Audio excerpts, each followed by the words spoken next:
ସମସ୍ତଙ୍କୁ ନମସ୍କାର ଓ ଆନ୍ତରିକ ଅଭିନନ୍ଦନ। ଆଉ ଗୋଟେ ନୂତନ ଭିଡ଼ିଓରେ ଆପଣମାନଙ୍କୁ ସ୍ୱାଗତ ଜଣାଏ। ଅନୁଗୁଳ ଡିଷ୍ଟ୍ରିକ୍ଟରେ 7 ପରିବାର ହିନ୍ଦୁ ଧର୍ମ ଛାଡ଼ିକି ବା ହିନ୍ଦୁ ଧର୍ମରେ ଆମମାନଙ୍କୁ ରହିବା ପାଇଁ ଇଚ୍ଛା ନାହିଁ ବୋଲି ତାଙ୍କେ ମନ୍ତବ୍ୟ ଦେଇଛନ୍ତି ବା ତାଙ୍କେ କହିଅଛନ୍ତି। ବଟ୍ ଏଇ ବିଷୟ କ'ଣ ପାଇଁ ଉପସ୍ଥିତ ହେଲା, ଏଇ ବିଷୟ ସେମାନେ କି ପାଇଁ କହିଲେ ତାହା ମୋତେ ଜାଣିବା ଦରକାର। ଆସନ୍ତୁ ତା ବିଷୟରେ ଆମେ କଥାବାର୍ତ୍ତା ହେବା ପୂର୍ବରୁ ସେହି ଗାଁର ଲୋକମାନେ କ'ଣ କହିଅଛନ୍ତି ତାହା ଆମେ ପ୍ରଥମେ ଶୁଣିନେବା। ଆମ୍ବପାଳ ନାୟକ ସାହିର ସମ୍ପାଦକ। ଆଜି ଏଇଥିପାଇଁ ଆମେ ଏକତ୍ରିତ ହୋଇ ଆଜି କଲେକ୍ଟରକୁ ଆମେ ଦେଖା କରିବାକୁ, ମାନ୍ୟବର କଲେକ୍ଟର ମହାଶୟଙ୍କୁ ଦେଖା କରିବାକୁ ଆସିଛୁ ଯେ ଦୀର୍ଘ 18 ବର୍ଷ ହେଇ ଧରି ଆସିଥିବା ଯେଉଁ ରାମନବମୀ ଯାତ୍ରା ଆମ ଗ୍ରାମରେ ହେଇ ଆସୁନାହିଁ। 2007ରେ ଏକ ବଡ଼ ଦଙ୍ଗା ଧରଣ ହେଇଥିଲା। ଉଭୟ ଦଳର ମାଡ଼ କ୍ଷତ ବିକ୍ଷତ ହୋଇକି ଏଇଟା 18 ବର୍ଷ ଧରି ଆମର ଯାତ୍ରା ବନ୍ଦ ହୋଇଥିଲା। ଆଉ ମନ୍ଦିରରେ ପ୍ରବେଶ କରିବା ପାଇଁ ଆମକୁ ନିଷେଧ କରୁଛନ୍ତି। ତେଣୁ ଆମେ ଏଠି ଜଣାଇବାକୁ ଆସିଛୁ ଯେ ଆମେ ହିନ୍ଦୁ ହେଇ ମଧ୍ୟ ହିନ୍ଦୁର ଯେଉଁ କଲଚରରେ ଆମେ ଚଳିବା ପାଇଁ ଚାହୁଁଛୁ। ସବର୍ଣ୍ଣ ଲୋକମାନେ କିଛି ରାଜନୈତିକ ଦଳ ଏବଂ ରାଜନୈତିକ ନେତାମାନଙ୍କୁ ନେଇକି ସେ ଆମକୁ ପ୍ରେସର କରିକି ଆମକୁ ଅଛୁଆଁ ବର୍ଗରେ ରଖି ତୁମେ ପାଣ ସମାଜ, ତୁମେ ମନ୍ଦିର ଦର୍ଶନ କରିପାରିବନି, ଆମ ସହିତ ମିଳିମିଶି ଯାତ୍ରା କରିପାରିବନି, ତୁମେ ପଶିଲେ ଆମେ ତୁମକୁ ହାଣିଦେବୁ, ମାରିଦେବୁ, ଏସବୁ ଆମକୁ ଧମକ ଦେଇ କଲେ। ଏବେ ଯେଉଁ ମାର୍ଚ୍ଚ 19 ତାରିଖ ଦିନ ସବ୍ କଲେକ୍ଟରଙ୍କ ନିକଟରେ ଆମେ ଆବେଦନ କରିଥିଲୁ। ସେ ଶାନ୍ତି କମିଟି ଡକେଇ ନିର୍ଦ୍ଧାରିତ କରିଥିଲେ ଯଦି ଉଭୟ ଦଳର ମିଶି ସବର୍ଣ୍ଣ ଅସବର୍ଣ୍ଣ ମିଶି ଯାତ୍ରା କରିପାରିବେ, ଯଦି ନ କରିବେ ଏହି ଯାତ୍ରାକୁ ସ୍ଥଗିତ ରଖିବେ। କିନ୍ତୁ ସେମାନେ ରାଜନୈତିକ ନେତାଙ୍କ ପ୍ରେସରରେ ସେମାନେ ଜବରଦସ୍ତି ଯାତ୍ରା କରିବା ପାଇଁ 27 ତାରିଖ ଦିନ ନିର୍ଦ୍ଧାରିତ କରୁଛନ୍ତି। ତେଣୁ ଆମେ ଉଚିତ ନ୍ୟାୟ ପାଇଁ ଜିଲ୍ଲାପାଳଙ୍କ ନିକଟରେ ଜଣାଇବାକୁ ଆସିଅଛୁ। ଯଦି ଏହାର କିଛି ପଦକ୍ଷେପ ନ ନିଅନ୍ତି, ଏହା 2007 ଭଳି ତାଠୁ ଆହୁରି ଭୟଙ୍କର ଦଙ୍ଗା ସୃଷ୍ଟି ହେବା ପାଇଁ ଆମେ ନିର୍ଦ୍ଧାରିତ କରୁଛୁ। ଯଦି ଏହାର ଦଙ୍ଗା ସୃଷ୍ଟି ହୁଏ ତାହେଲେ ପ୍ରଶାସନ ଦେଖନ୍ତୁ ଏଠାରେ ଏହିପରି ଭାବରେ କହୁଛନ୍ତି କ'ଣ ବୋଲିକି 2007ରୁ ଯେଉଁ ବିଷୟ କାର୍ଯ୍ୟକ୍ରମ ହେଇ ଆସୁଅଛି ତାହା ବର୍ତ୍ତମାନ କିଛି ବର୍ଷ ହେଲାଣି ହେଉନାହିଁ।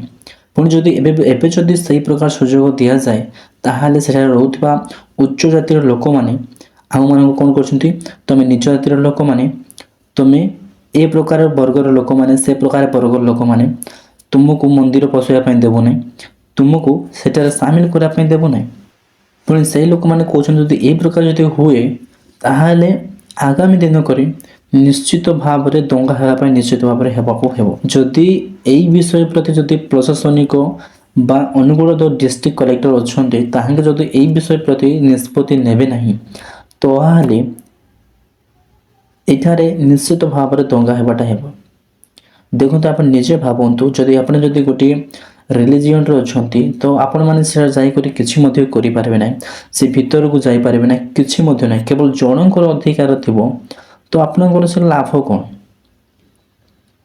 ମୁଁ ଆପଣଙ୍କୁ କହୁନି ଯେ ଆପଣମାନେ ସେଟା ରୁହନ୍ତୁ ବା ନୁହନ୍ତୁ, ଆପଣଙ୍କର ଇଚ୍ଛା। ଯଦି ଆପଣମାନେ ଯେକୌଣସି ଧର୍ମ ପାଳନ କରୁଛନ୍ତି ବା ନେଇଛନ୍ତି ତାହେଲେ ଆପଣ ସମ୍ପୂର୍ଣ୍ଣ ଭାବରେ କ'ଣ ସ୍ୱାଧୀନ ଅଟ। ଆପଣ ଯାଇକରି କ'ଣ ହେଉଛି ସେଠାରେ ପ୍ରାର୍ଥନା କରିପାରନ୍ତୁ, ପ୍ରବେଶ କରିପାରନ୍ତୁ, ଯେକୌଣସି ବିଷୟ ମଧ୍ୟ କରିପାରନ୍ତି। ବଟ୍ ଏଠାରେ କ'ଣ, ଏଠି ଗୋଟେ ଜାତି ବାହାରି ଆସୁଛି ଧର୍ମ ବିଷୟରେ। ଧର୍ମରେ ଜାତି କୌଣସି ଭିତରେ ନାହିଁ। ଏଠି ଆପଣମାନେ ଏହା ବୁଝିବା ଦରକାର। ଆଣ୍ଡ ସାଲ୍ୟୁଟ୍ କରୁଛି ଯେଉଁ ମିଡ଼ିଆ ବାଲାମାନେ ଯାଇକି ଏଇଟା ଦେଖେଇଛନ୍ତି, ଏଇଟା ଆପଣ ବୁଝିବା ଦରକାର।